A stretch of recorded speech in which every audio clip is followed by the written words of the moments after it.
Good morning po sa ating lahat mga ka-viewers. Welcome uli sa ating YouTube channel.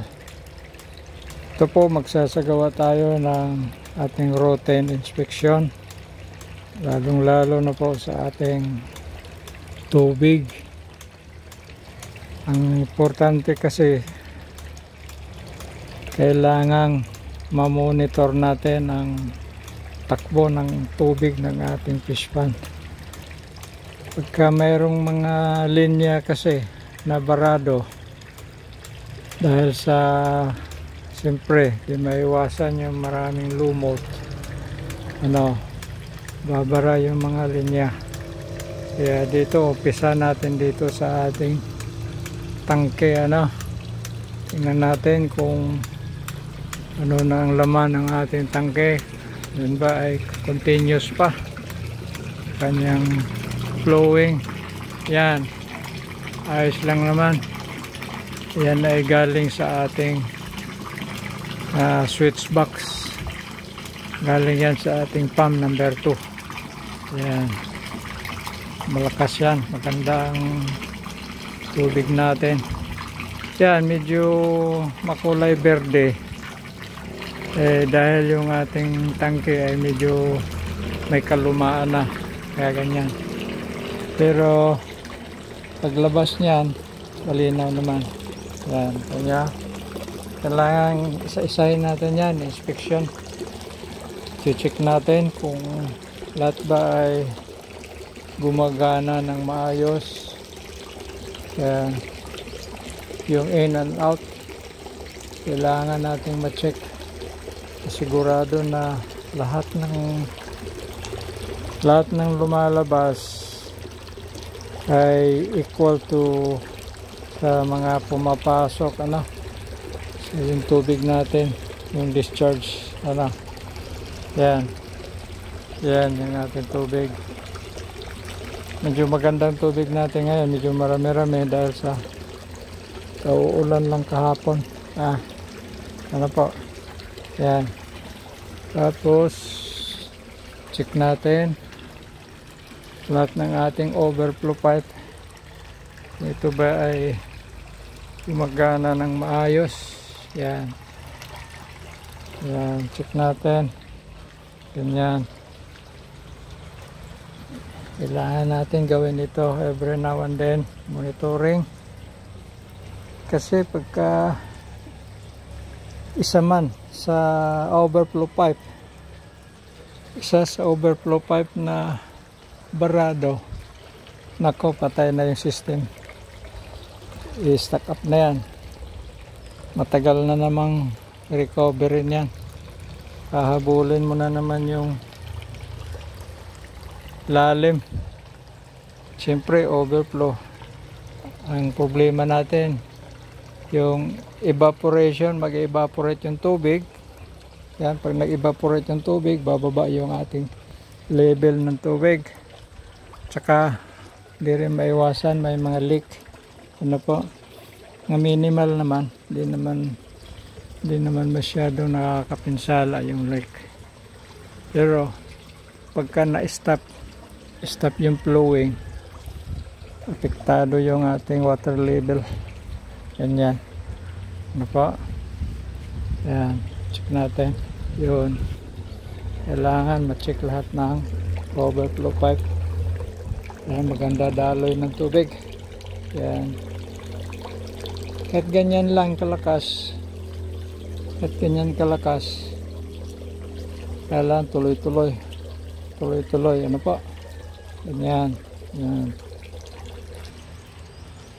Yan, kailangan maganda yung discharge. Yan, at least makikita mo rin kung gaano kalakas. Sa bawat box kasi magkaiba kulay. Yung pinaka last level, medyo doon babagsak yung halos yung last kulay ng tubig. Yan. Kahit pa paano may umaga na ano, tubig umaagos. Yan. Ganyan. Yan. Ito. Kaumpisa pa lang, oh. Kaya minomonitor natin ito. Kailangan walang stop. Walang isang tubo na matitigil. Tama nyo, sa kabila, ayos lang. Oh. Yan. Yan, lahat yan. Lahat yan, flowing. Yan.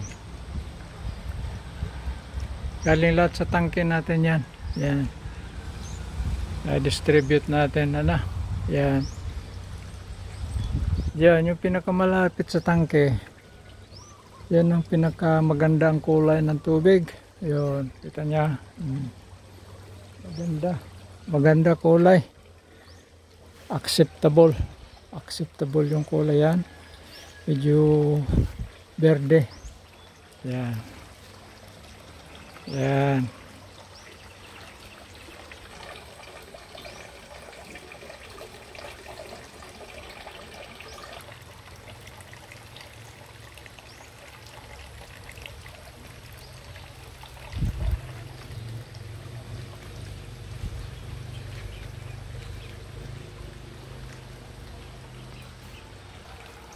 Yan, ito na yung ating box number 2.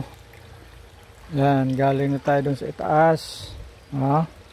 So, mula dito, yung box number 2, mula dito, yan, tatapon na naman yan. Tatapon doon sa box number 1. Tatapon yan sa box number 1. Yan. Ngayon, dito na tayo sa box number 1, ano? Ito na pinakahuling box natin. Yan yung tubig. Ito lahat ng tubig dito naiipon, dito nababagsak. Yan. Yan, kita nyo. Yan. So medyo maano na yung kulay ay. Kaya ito continuous lang ang tapon natin. Tapon na lang yan. Yan, tapon na yan. Yan, yan ang pinakahuling discharge line natin. Ito. Tatapon. Continuous yan. Continuous yan. 24 hours. 24 hours yan. Kaya ito. Ito yung ating dalawang pump. Yan. Ito yung ating pump number 2. Tanyo, mayroon tayong float switch na ginagamit para anytime switch off siya. Yung isa naman, yun ang ating pump number 1 float switch. Ano?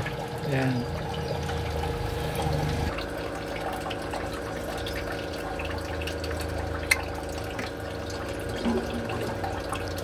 Yan.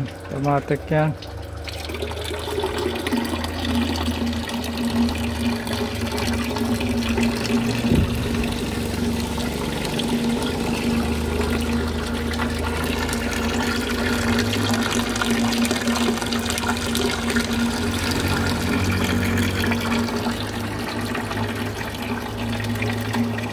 Yan. Sige po, dito muna tayo, ano. Salamat ng marami sa lahat na nag-view sa aming video. At sana po ay huwag nating kalimutan na mag-subscribe para updated tayo palagi. Anytime na mayroon tayong ina-upload na video sa related sa ating tilapia farm. Okay po, magandang umaga po. Thank you so much. God bless.